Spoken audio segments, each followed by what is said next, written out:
Now the try statement is what we saw earlier. Here we have another try except block, try except statement.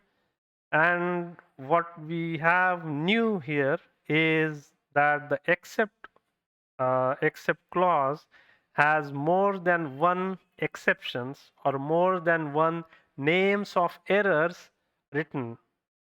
So here we have runtime error, type error, name error, all three of them written inside of this clause. So what would happen is when the try block runs, if an error is raised, in this case, the error is going to be raised, that is going to be a type error because this is integer and this is a string, and we are trying to add integer to a string. That's going to throw an error, which is a type error.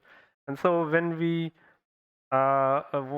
this try block code runs, we this will automatically trigger this except block, which has a type error, and so the lines inside of these will get printed. So we'll see print error time, that's printed, print e, which is the instance or kind of the uh, variable that's referring to these errors, abbreviated form that's printed. So we see that unsupported operand types for plus, int, and string. So that's the description we get.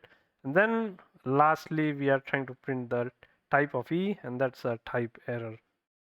So notice one thing, that the print statement X in this case was not run because the error was generated or exception was raised by the line before that print statement. And so the execution after this X is equal to 1 plus A was stopped and moved on to the except block. So this